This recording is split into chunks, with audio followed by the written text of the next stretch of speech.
1817조 6천억 원이라는 천문학적인 숫자가 우리 경제의 심장부인 서울 부동산 시장에 거대하게 자리 잡고 있다는 사실을 직시해야 합니다. 이 금액은 놀랍게도 현재 서울 행정구역 내에 존재하는 모든 아파트의 가격을 합산한 총액과 정확히 일치하는 수치입니다. 이것이 의미하는 바는 대한민국 전체 아파트 자산 가치 중에서 서울이라는 단 하나의 도시가 차지하는 비중이 절반에 육박한다는 것입니다. 구체적인 수치로 환산하면 무려 43.3%에 달하며 이는 수도권 집중 현상이 자산 시장에서 얼마나 기형적으로 나타나는지를 증명합니다. 과거 부동산 광풍이 불었던 2020년 8월의 기록인 43.2%를 넘어서며 현재 역사상 가장 높은 수치를 경신하고 있습니다. 이러한 자산 쏠림 현상은 단순한 가격 상승을 넘어 우리 경제가 감당해야 할 잠재적인 위험의 크기를 시각적으로 보여줍니다. 최근 한국은행은 금융안정보고서라는 매우 중요한 문서를 통해 현재의 부동산 시장을 냉철하게 진단하고 경고의 메시지를 보냈습니다.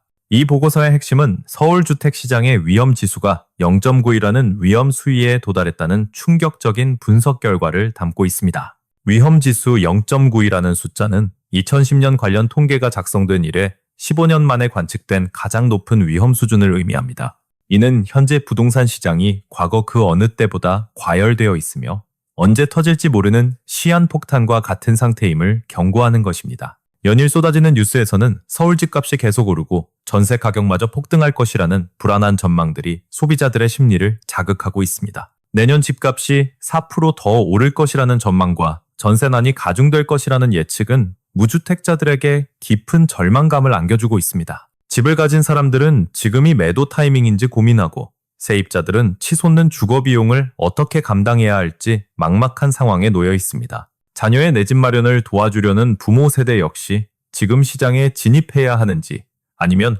관망해야 하는지 혼란스러워하고 있습니다. 하지만 이 모든 혼란 속에서 우리가 반드시 주목해야 할 것은 한국은행이 지적한 위험지수 속에 숨겨진 진짜 의미입니다.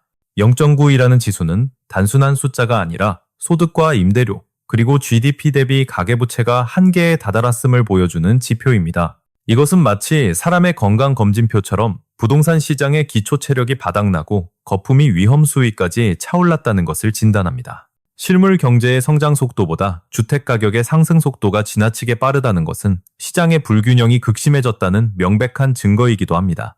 과거 영끌 열풍이 불었던 2021년 1분기의 위험지수가 0.87이었던 점을 감안하면 지금의 상황은 그때보다 훨씬 더 위태롭습니다. 영혼까지 끌어모아 대출을 받던 광풍의 시기보다 현재의 지표가 더 높다는 것은 시장이 구조적으로 더 취약해졌음을 시사합니다. 두 번째로 우리가 직면한 충격적인 진실은 서울의 지역 내 총생산인 GRDP와 집값 사이의 거대한 괴리입니다. GRDP란 서울에 거주하는 모든 경제 주체가 1년 동안 땀 흘려 생산해낸 부가가치의 총합, 즉 서울의 연봉이라 할 수 있습니다. 현재 서울에 있는 모든 아파트를 사들이기 위해서는 서울 전체가 벌어들이는 이 GRDP의 3배에 달하는 자금이 필요합니다. 이것을 더 쉽게 풀어서 설명하면 서울 시민 모두가 한 푼도 쓰지 않고 3년을 모아야 서울 아파트 총액을 감당할 수 있다는 뜻입니다. 이 수치는 2018년 이후 기록된 가장 높은 배율이며 실물 경제와 자산 시장이 완전히 따로 놀고 있다는 명백한 증거입니다.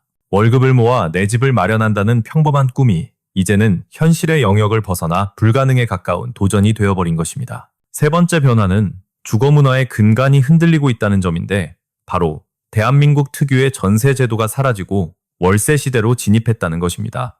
통계 작성 이래 처음으로 전국 임대차 계약의 60%가 월세로 체결되는 주거시장에 거대한 지각 변동이 일어났습니다. 특히 아파트보다 서민들의 주거 비중이 높은 빌라나 다가구 주택의 경우 상황은 훨씬 더 심각하게 돌아가고 있습니다. 이들 비아파트 시장의 월세 비중은 무려 77%를 넘어섰으며 사실상 전세라는 제도가 멸종 위기에 처했다고 봐도 무방합니다. 월세의 급증이 무서운 이유는 매달 고정적으로 현금이 지출되면서 가계의 저축 여력을 갉아먹기 때문입니다. 전세 보증금은 나중에 돌려받을 수 있는 자산의 성격이지만 월세는 사라지는 비용이기에 자산 형성의 기회를 박탈당합니다. 이는 서민들이 전세를 레버리지 삼아 내 집 마련으로 나아가던 주거 사다리가 중간에서 끊어지고 있음을 의미합니다. 소득 하위 20% 계층에게 이러한 변화는 생존을 위협하는 직격탄이 되어 삶의 질을 급격히 떨어뜨리고 있습니다. 전세에서 월세로 전환될 경우 이들의 전체 지출 중 주거비가 차지하는 비중은 기존 17.4%에서 21.2%로 껑충 뜁니다. 가뜩이나 빠듯한 살림살이에서 주거비 부담이 4%포인트 가까이 늘어난다는 것은 다른 필수 소비를 줄여야 함을 뜻합니다. 먹고 입는 것을 줄여야만 겨우 잠잘 곳을 마련할 수 있는 팍팍한 현실이 저소득층을 중심으로 빠르게 확산되고 있습니다. 여기까지가 우리가 마주한 냉혹한 팩트체크였다면 이제부터는 이 현상이 만들어낼 미래에 대해 이야기해야 합니다. 도대체 왜 이런 기형적인 구조가 만들어졌으며 앞으로 시장은 우리를 어디로 데려갈 것인지 근본적인 원인을 파헤쳐 보겠습니다. 가장 먼저 주목해야 할 핵심 키워드는 바로 초양극화인데 이는 대한민국 부동산 시장이 두 개의 다른 세계로 쪼개졌음을 의미합니다. 서울의 부동산 시장은 미친 듯이 끌어오르는 반면 지방은 차갑게 식어버린 그야말로 극단적인 초양극화 현상이 벌어지고 있습니다. 한국은행 보고서는 이를 점잖게 지역 간 주택시장 차별화라고 표현했지만 실상은 지방 소멸과 수도권 집중의 가속화입니다. 위험지수로 따져보면 서울은 폭발 직전인 0.95를 가리키는데 지방은 침체 구간인 마이너스 0.75를 기록하고 있습니다. 두 지역 간의 지수 격차는 무려 1.65에 달하며 이는 대한민국 부동산 역사가 써내려간 가장 거대하고 위험한 간극입니다.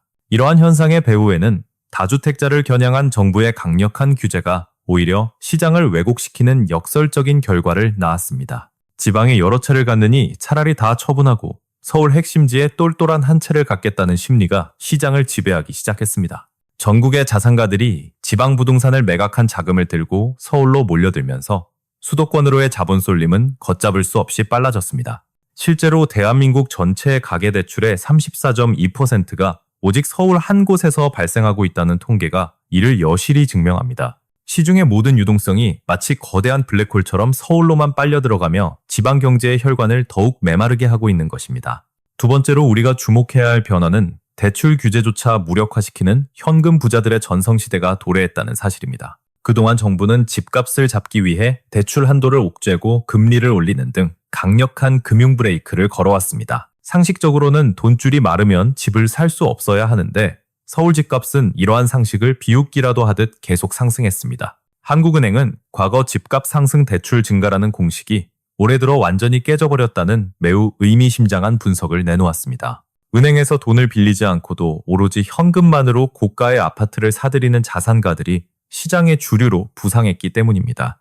국토부 통계에 따르면 주택구매자금 중 자기 자본 비율은 지난 8월 기준 41.3%까지 치솟았습니다. 이는 불과 반년 전인 1월의 35.5%와 비교했을 때 단기간에 6%포인트나 급증한 놀라운 수치입니다. 대출 규제가 강화될수록 현금을 보유한 자산가들은 경쟁자 없이 더 수월하게 알짜 매물을 독식하고 있습니다.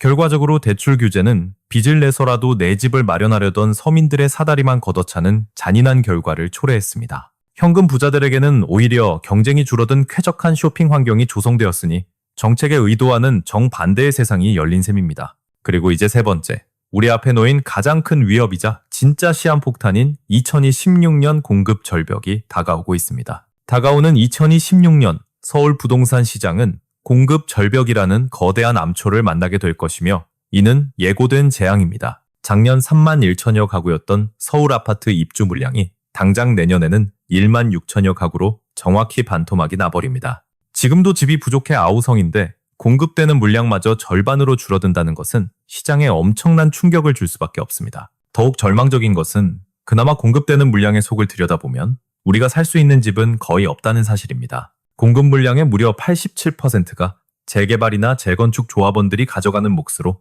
이미 주인이 정해져 있는 집들입니다. 즉 일반 시민들이 분양받을 수 있는 물량은 전체의 10% 남짓한 부스러기에 불과해 신축 아파트는 희귀종이 되었습니다. 서울 전역에서 신축 아파트 구경하기가 하늘의 별 따기가 된 이 사태는 하루아침에 일어난 일이 아닙니다. 시간을 거슬러 2023년과 2024년 건설 현장의 착공이 멈춰섰던 잃어버린 인연이 만든 결과물입니다. 원자재 가격 폭등으로 공사비가 치솟고 자금 줄인 PF 대출이 막히자 건설사들이 집 짓기를 포기했던 것입니다. 시공사들의 수주 기피 현상이 도미노처럼 번지면서 공급의 씨앗을 뿌리지 못한 대가를 이제 우리가 치러야 합니다. 이렇게 공급이 끊긴 상황에서 우리 부동산 시장은 앞으로 어떻게 움직일지 세 가지 시나리오를 예측해 볼 수 있습니다. 첫 번째이자 가장 유력한 시나리오는 공급 부족이 가격을 밀어올리는 지속적인 상승장의 전개입니다. 주택산업연구원은 내년 서울 집값이 4.2% 상승하고 전세 가격은 그보다 더 높은 4.7% 오를 것으로 전망했습니다. 이는 집을 사려는 대기 수요자들에게는 더 높은 진입장벽을, 세입자들에게는 감당하기 힘든 보증금 인상을 의미합니다.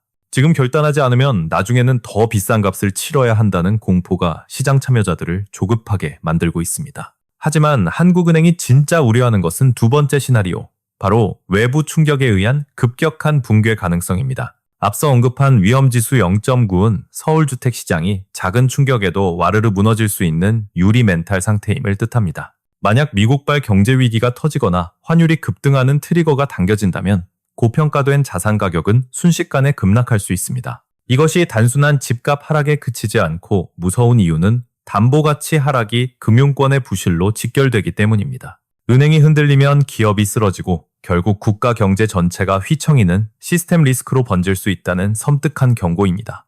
마지막 세 번째 시나리오는 규제의 벽에 막힌 수요가 다른 곳으로 튀어오르는 풍선 효과의 재현입니다. 과거의 패턴을 복기해보면 강남 3구의 불장이 시차를 두고 서울 외곽으로, 다시 경기와 인천으로 번져나갔습니다. 한국은행은 이번 상승장에서도 토지거래 허가구역으로 묶인 강남의 뜨거운 수요가 비규제 지역으로 옮겨붙을 수 있다고 경고합니다. 이렇게 되면 지금은 상대적으로 잠잠해 보이는 우리 동네 집값이 하루아침에 들썩이는 불안정한 장세가 펼쳐질 수 있습니다. 이런 거시경제의 거친 파도는 결국 개개인의 삶에 깊은 고민을 안겨주는데, 여기 박순자님의 사례가 우리를 대변합니다. 한 달 전 저를 찾아오신 58세 박순자님은 경기도에 시세 5억 원짜리 아파트 한 채를 가진 평범한 어머니셨습니다. 내년에 결혼하는 아들이 서울에서 신혼집 전세를 구해야 하는데 전세금만 무려 4억 원이 필요하다는 것이었습니다.